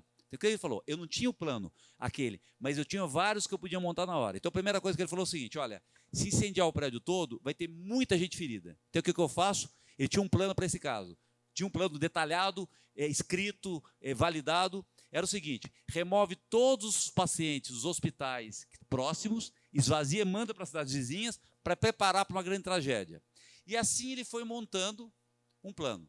Volto a dizer... Eduardo, para novas pandemias, né? Se você não sabe, provavelmente vai ter uma outra pandemia, você não sabe exatamente o que vai ser, mas nós já temos um benchmark dessa que aconteceu. Então, isso já foi um aprendizado para nós de nos prepararmos para uma série de questões. Ou seja, já é possível a gente não ser pego tão desprevenido como fomos pego nessa da Covid. Então, o que eu acredito na ciência, eu acredito na experiência da gente poder... Estou respondendo para você, na verdade. Para que a gente possa... Rapidamente, vou dar um dado para vocês. Como eu sou muito previdente, assim que começou, não sei se vocês sabem, eu fui a primeira pessoa no Brasil que no meu Twitter comecei a colocar curva de mortalidade no Twitter de forma incremental. Todo dia a TV, nos primeiros dias, falava o seguinte, morreram 10 pessoas, agora piorou, morreu 20, eu falei, cara, isso não é importante, o importante é saber se está crescendo ou está caindo. Então você tem de forma incremental. Eu comecei a publicar no Twitter. Eu tive um grande número de visualizações no Brasil todo por causa disso. E eu peguei e liguei para o Felício, na época a gente estava bem ainda, falei, Felício, ninguém está dando bola.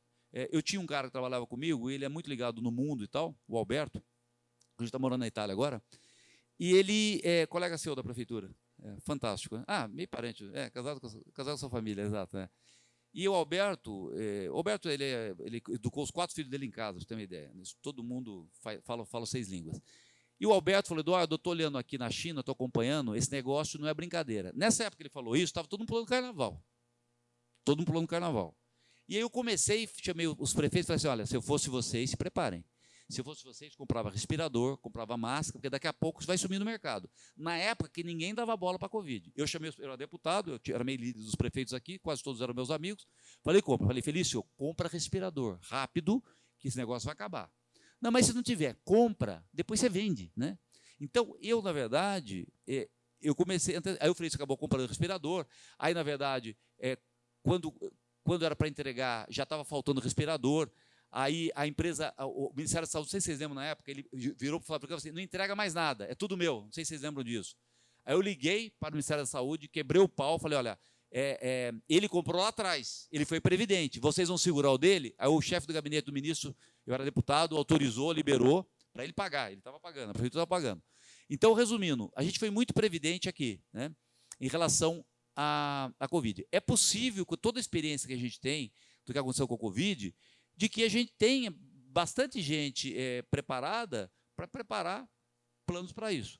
A prefeitura, idem. Com esse corpo fantástico que a gente tem, milhares de profissionais de saúde, é possível sim que a gente faça algum plano contingencial, de contingência, para caso a gente tenha, não só essa, mas vamos imaginar também, Deus livre guarde, uma outra tragédia relativa a isso também. Obrigado, Curi. Pessoal, vamos encerrando então. Eu vou pedir para a doutora Juliana fazer as suas considerações finais, doutor Otton, e aí depois eu já vou fazendo também as minhas considerações, agradecer ao Curi, agradecer o Otton, a doutora Juliana, enfim, todo mundo que participou. Então, por favor, doutora Juliana. Vamos lá. Bom, gostaria de agradecer, então, a oportunidade de fazer parte da mesa, parabenizar e agradecer Curi pelas palavras, por apresentar seus projetos, a sua interação, né, a sua capacitação aqui para gerir a cidade. Falar que saúde é um ponto crucial, primordial, e ficou muito bem evidenciado hoje que nós precisamos ter fortalecidas políticas públicas, né, que deem conta aí de desafios tanto de a curto prazo quanto longo prazo. Acho que foi abordado bastante isso hoje aqui. E precisamos, aí ficou muito evidente também que a gente precisa focar bastante em prevenção, porque na saúde hoje a gente trata muito mais a doença do que prevenção, então a gente precisa ter isso estruturado também, ter o fortalecimento, né, o investimento aí na nossa infraestrutura, e a gente também pensar sempre em fortalecer e estruturar aí o serviço de atenção primária à saúde, que é a porta de entrada também. E penso que se a gente conseguir conciliar isso de uma forma harmônica e também levando em conta todo esse avanço tecnológico e o capital humano, que é o mais importante, que é ter ao lado da humanidade junto, a humanização do atendimento, penso que a gente tem, né, é o caminho, não tem como a gente fugir muito disso. Então, seriam minhas considerações. E parabenizando a APM, porque eu penso que é uma iniciativa extremamente importante que a Associação Paulista de Medicina teve, de hoje possibilitar essa troca de ideias aqui, esse debate, né? Ela se mostra aí na vanguarda de trazer esse assunto hoje, tem tudo a ver com a pauta, uma Associação Paulista de Medicina, e a gente conseguiu, né, trazer aí as dores, a troca de ideias e planos futuros aí para melhorar a medicina, tanto do ponto de vista do médico, quanto do ponto de vista da população mesmo, tá bom? Muito obrigada. Eu queria também agradecer a presença do Curi, né? Porque a importância, né, da saúde para o município a saúde é um saco sem fundo. Nunca vai ter verba que consiga São José está melhorando, todos os outros municípios acabam procurando São José. Depois começou a criar o municipalizado, não poderia vir de fora, né?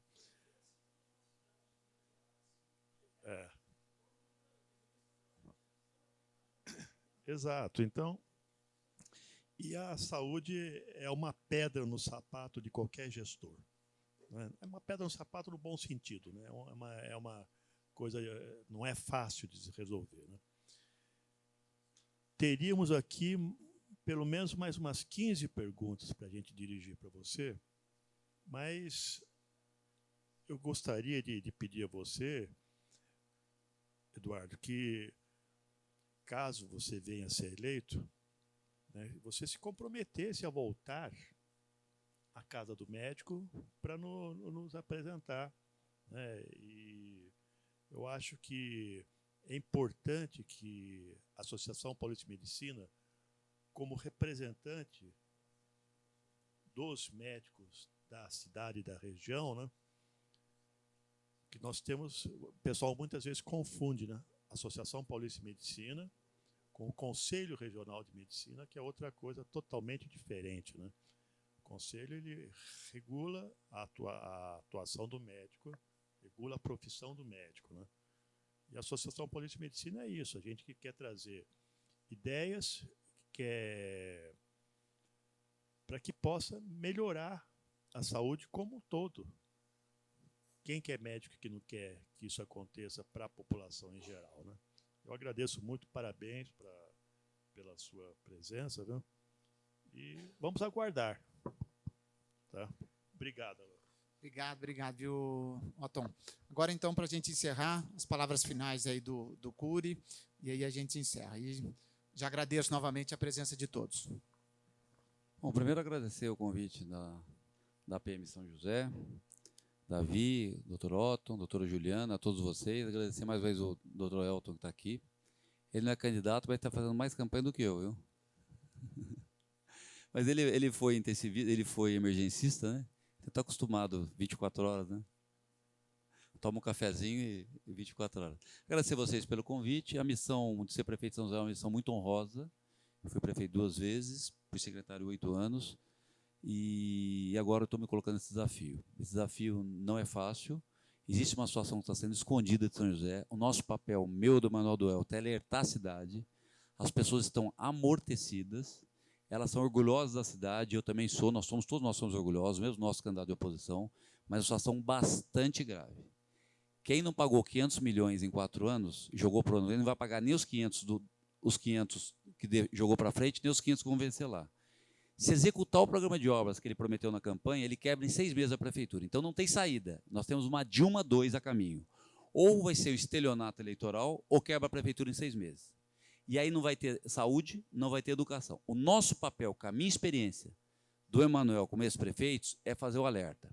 A decisão é do cidadão e será respeitada. Mas o nosso papel como pessoas que adoram essa cidade é fazer esse alerta. Não haverá saúde, não haverá transporte, se não for equacionado o problema que eles estão deixando. E não tem como equacionar, porque eles jogaram a bola para frente, porque não se preocupa com o futuro de São José. Só estão preocupados em jogadinha, é candidatura agora você é candidato, agora minha mulher do outro vai ser candidato. Ninguém está pensando em São José no futuro. Então, sobre meus planos, logicamente, eu não, aqui em 5 minutos não vou detalhar um plano de governo para vocês, mas faço questão que vocês compartilhem essa nossa preocupação com seus amigos, seus vizinhos, da gravidade da situação. É uma situação que as pessoas não estão percebendo, porque a casa está bonita, mas embaixo do tapete tem muita sujeira. Obrigado a vocês, eu estou à disposição, eleito prefeito, para receber vocês quando for necessário, para melhorar o que for possível dentro do setor público e no setor privado também. Obrigado a todos.